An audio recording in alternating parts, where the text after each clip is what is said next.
थाने येऊर पहाड़ स्थित मामा भंजा दरगाह पर की जा रही कार्रवाई को लेकर क्या बोले एमआईएम के अमजद बरकाती।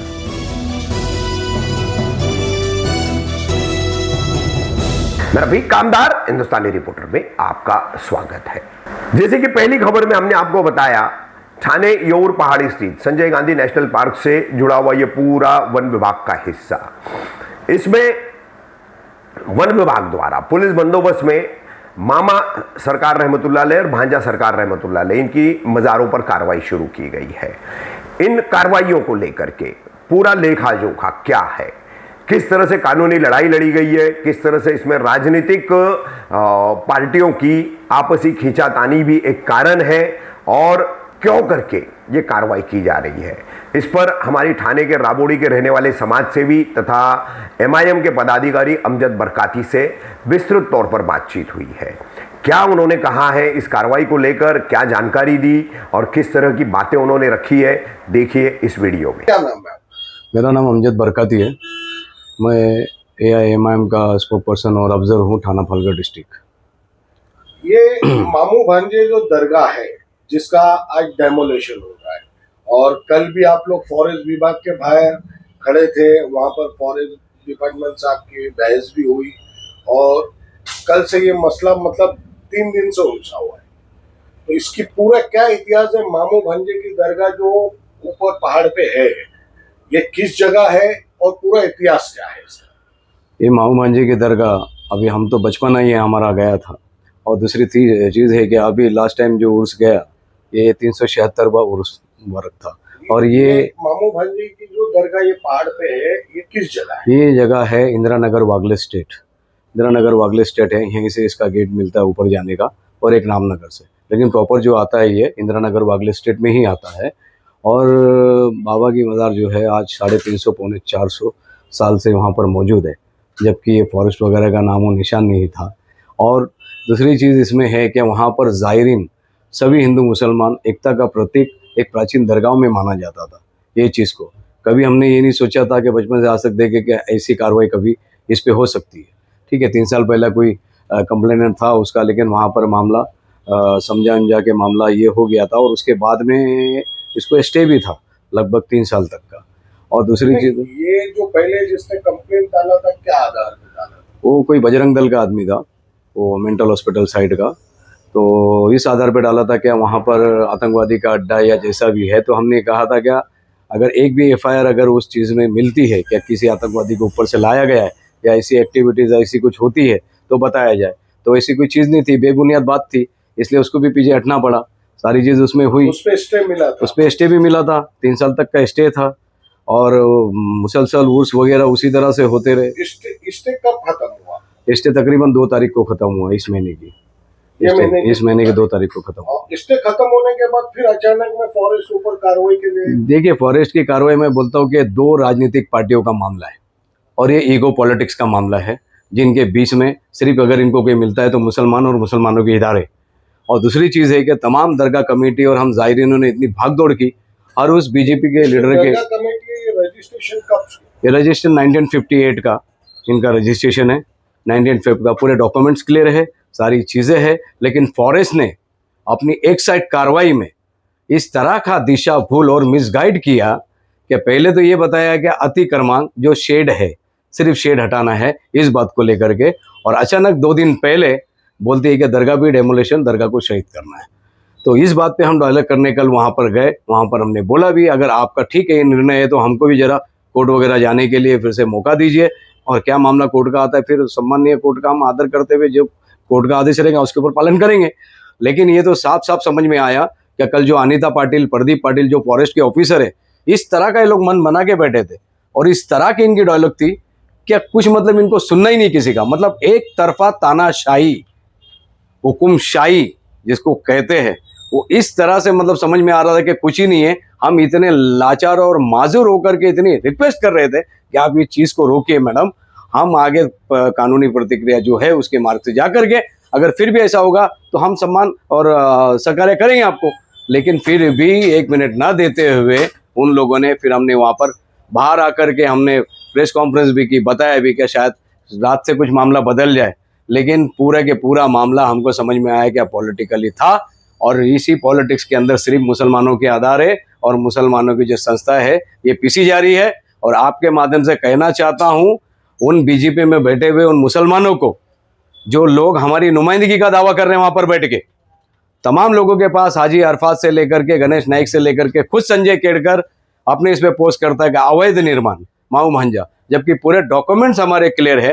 ये देखो, ये हमारे कॉन्स्टिट्यूंसी का एमएलए संजय केड़कर, कल मैंने इनको मैसेज भी किया, फ़ोन भी किया, फ़ोन नहीं उठाया, मैसेज डाला, यही थे, लेकिन फिर भी लिखते हैं मुझे आउट ऑफ सिटी। अमजद भाई, ये संजय केलकर साहब को ये नहीं दिखता है, ये यहीं से करीबी में यहू है, वहां पर अय्याशी के अड्डे हैं, मंत्रियों के बंगले हैं, वो भी फॉरेस्ट डिपार्टमेंट में, वो नहीं दिखता और दरबार दिख रहा है। एमएलए के बंगले हैं, मंत्रियों के बंगले हैं, नाम लेके बता सकता हूँ किसके किसके बंगले हैं, समझ रहे, और कितने अय्याशी के अड्डे हैं। इनको इबादतों की जगह तोड़ना आता है, इनको अय्याशी की जगह नहीं तोड़ना आता है। मतलब सैया कोतवाल तो डर काहेगा, जब सरकार हमारी तो डर काहेगा। मतलब आज सरकार ही संविधान का रूप ले चुकी है, लेकिन हमको आज भी संविधान पे भरोसा है, और हम वही संविधान की दुआई लेकर के बार बार इनको क्या रहने दीजिए। आजकल की दरगाह नहीं है, रजिस्ट्रेशन इतना पुराना है, डॉक्यूमेंट्स इतने क्लियर है, इतने उर्स होते हैं, इतनी हाजिरी होती है, और मुसलमानों की नहीं। मैंने आपको जैसे पहले बताया कि हिंदू मुस्लिम एकता का प्रतीक है सरकार, माऊ भांजे सरकार।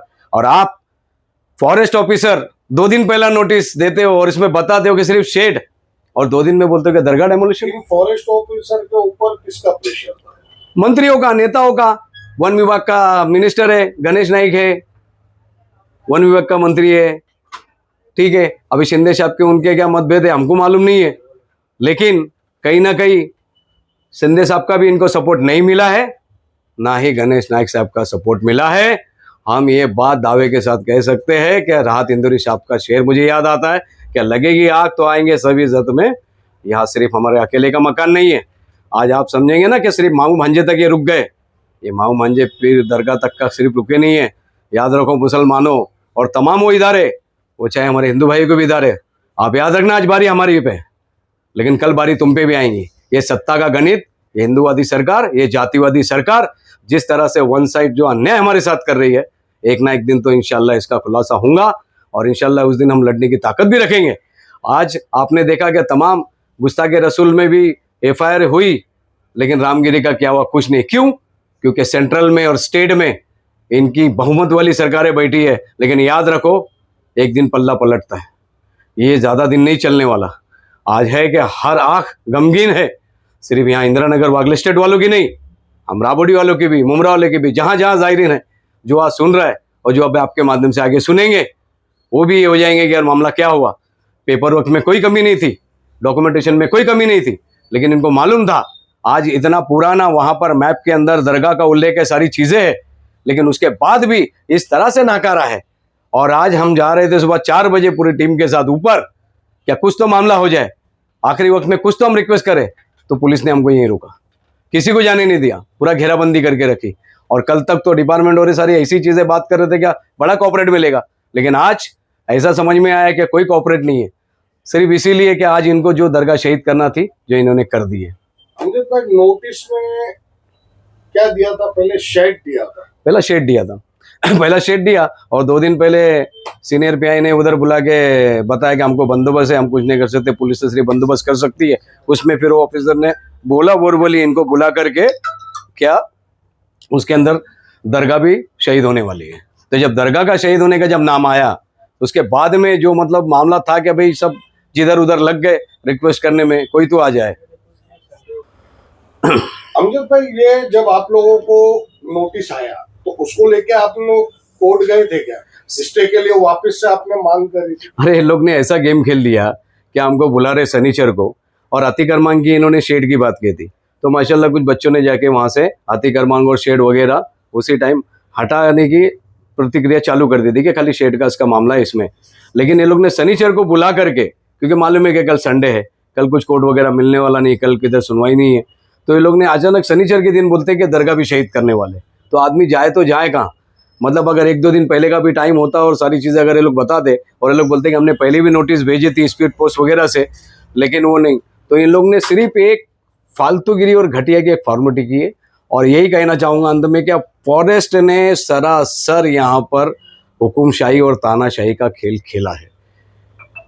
तो ये जबरन जो कार्रवाई की गई है, इसको लेके अभी आप लोग आगे क्या एक्शन लेंगे? देखिए, हम तो हार मानने वाले हैं नहीं। जितना भी डूबते को तिनके का सहारा, जहाँ जहाँ जो दरवाज़ा खटखटाना पड़े, ये चीज़ के लिए इंशाल्लाह हम जाएंगे। हाई कोर्ट से लेकर सुप्रीम कोर्ट तक ये चीज़ के लिए कि आप लोग ने जाति की है, ये याद रखना। इन लोगों ने कानून और इसके आड़ में, संविधान के आड़ में इन लोग ने हमारे से नाइंसाफ़ी की है, ये इनको मानना पड़ेगा। क्योंकि मैं तो अपनी नस्लों को बोलूँगा कि वहाँ पीर मामू अंजे की मज़ार शरीफ थी और सुबह क़यामत तक रहेगी इंशाअल्लाह ताला। हम इस पे कभी पीछे जाने वाले नहीं है। हाँ, आपने जो जाति और जो न्याय किया, आप समझना नहीं कि हम यहाँ पर अभी खामोश बैठने वाले हैं।